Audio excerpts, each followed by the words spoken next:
Hi friends, welcome back to 5 star rating kitchen.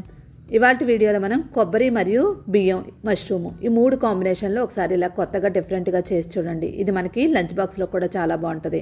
Non veg తిన్న వాళ్ళ కోసం ఇలా మష్రూమ్తో తీసుకున్నట్లయితే మనకి నాన్ వెజ్ టేస్ట్ కూడా ఉంటుంది. చాలా డిఫరెంట్ టేస్ట్, తప్పకుండా ట్రై చేయవలసిన రెసిపీ. చాలా సింపుల్గా మనం కుక్కర్లోనే ఈజీగా తయారు చేసుకోవచ్చు. ఈ సింపుల్ రెసిపీ కోసం ముందుగా ఒక మిక్సింగ్ బౌల్ తీసుకోండి. దానిలో 2 కప్పుల వరకు బియ్యం తీసుకున్నాను ఇక్కడ. ఇప్పుడు వీటిని శుభ్రంగా కడిగేసుకొని ఒక అరగంట సేపు నానబెట్టుకోవాలి. పొయ్యి మీద ఒక ప్యాన్ పెట్టుకోండి. ప్యాన్ హీట్ అయిన తర్వాత 1 స్పూన్ వరకు నూనె వేసుకోండి. ఈ నూనె వేడయ్యాక ఇప్పుడు మనం ఒక మష్రూమ్ తీసుకుంటున్నాను. ఒక ప్యాకెట్ నేను సూపర్ మార్కెట్లో తీసుకున్నాను, 50 రూపాయలు. వీటిని మధ్యకి కట్ చేసుకోవాలి. కట్ చేసుకొని శుభ్రంగా నీట్గా క్లీన్ చేసుకొని ఈ మష్రూమ్ని మన పాన్లో వేసేసుకోవాలి. దీనిలో 1/2 స్పూన్ వరకు పసుపు వేసుకొని ఒకసారి బాగా కలిపేసుకోండి. ఇప్పుడు మూత పెట్టి 1 నిమిషం పాటు ఉంచుకున్నట్లయితే కనుక మష్రూమ్లో నుంచి పైకి నీళ్ళు వస్తాయి. మష్రూమ్లో నుంచి నీళ్లు వచ్చిన తర్వాత 1 స్పూన్ వరకు అల్లం వెల్లుల్లి పేస్ట్ వేసుకోవాలి.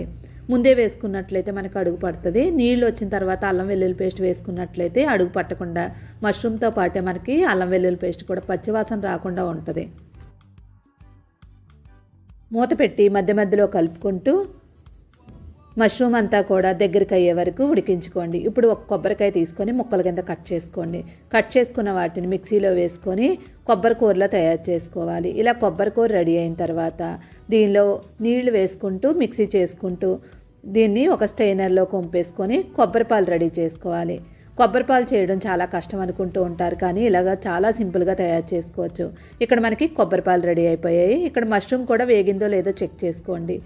నీరంతా పోయి మనకి ఆయిల్ అంతా బయటకు వచ్చే వరకు ఇలాగ వేయించుకోవాలి. చాలామంది నాన్ వెజ్ తిన్నా అనుకునేవాళ్ళు ఇలాగ మష్రూమ్ చేసుకోండి. అచ్చు మటన్ చికెన్ లాగే ఉంటుంది, చాలా టేస్టీగా ఉంటుంది. ఇప్పుడు ఇలా వేగిన తర్వాత దీనిలో 1/2 స్పూన్ వరకు కారం, 1/2 స్పూన్ వరకు గరం మసాలా పౌడర్ వేసుకోండి. నెక్స్ట్ కొంచెం ఉప్పు వేసుకోవాలి, మరీ ఎక్కువ వేసుకోకుండా కొంచెమే వేసుకోండి.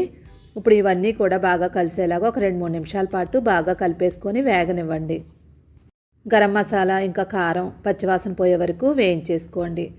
మొత్తం అంతా బాగా వేగిపోయిన తర్వాత ఈ మష్రూమ్ ముక్కల మారుకు మాత్రం ఒక ప్లేట్లోకి తీసుకోండి. అడుగు ఉన్న మసాలా మాత్రం అలానే వదిలేయండి. ఇప్పుడు దీన్ని పక్కన పెట్టుకొని అదే కడాయిలో మనం ఇప్పుడు కొబ్బరి పాలు తయారు చేసుకున్నాము కదా, ఆ కొబ్బరి పాలని వేసుకోవాలి.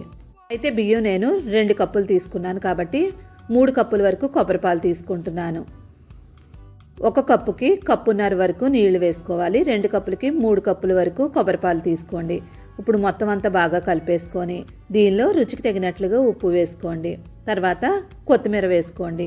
ఇప్పుడు మూత పెట్టి కొబ్బరిపాలన్నింటినీ కూడా బాగా మరగనివ్వండి. మరిగేలోపు పొయ్యి మీద కుక్కర్ పెట్టుకోండి, వేరొక పొయ్యి మీద పెట్టుకోండి. దానిలో 1 స్పూన్ వరకు నూనె వేసుకోండి. నూనె బాగా వేడైన తర్వాత దాల్చిన చెక్క ఒక చిన్న ముక్క, లవంగాయలు ఒక 6, అనాస పువ్వు 3 వేసుకోవాలి. తర్వాత దీనిలో ఈ మసాలాలన్నీ 1 నిమిషం పాటు వేయించేసుకొని 1 ఉల్లిపాయను తీసుకోండి, సన్నగా పొడవుగా కట్ చేసుకొని వేసుకోండి. పచ్చిమిరపకాయను కూడా మధ్య కట్ చేసుకొని ఒక 3 వరకు వేసుకోండి. ఇప్పుడు వీటిని అన్నింటినీ ఒకసారి కలిపేసుకోండి.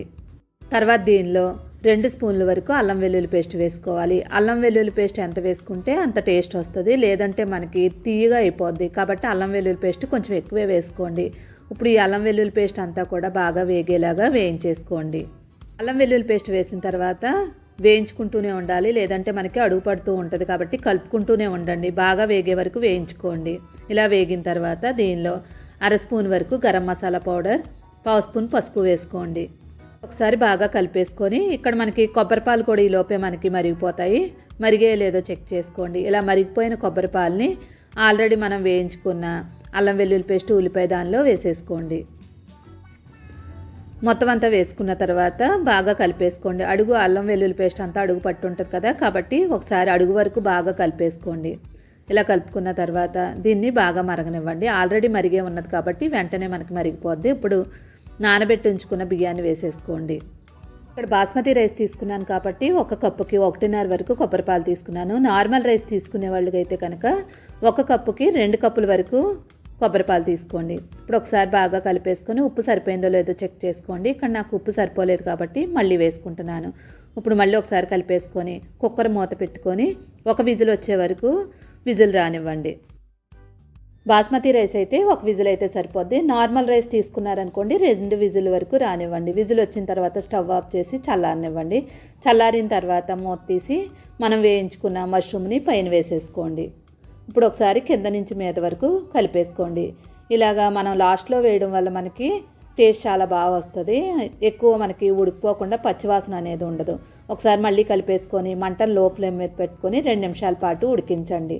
2 నిమిషాల తర్వాత స్టవ్ ఆఫ్ చేసి మూత తీసి పైన కొత్తిమీర జల్లేసుకొని మళ్ళీ 1 నిమిషం పాటు అలానే వదిలేయండి. 1 నిమిషం తర్వాత మూత తీయండి. ఇంకా మనకి గుమగుమలాడే మష్రూమ్ కొబ్బరి బిర్యానీ రెడీ అయింది. టేస్ట్ మాత్రం చాలా అంటే చాలా బాగుంటుంది.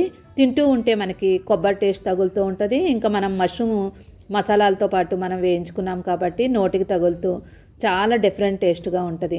తప్పకుండా ట్రై చేయవలసిన రెసిపీ. లంచ్ బాక్స్లోకైనా లేదంటే అప్పటికప్పుడు ఏదైనా కారంగా తినాలనిపించినప్పుడు ఇలాగా కొత్తగా ట్రై చేసి చూడండి. నచ్చితే తప్పకుండా లైక్ చేసి ఛానల్ సపోర్ట్ చేయండి. Thank you for watching. 5 star రేటింగ్కి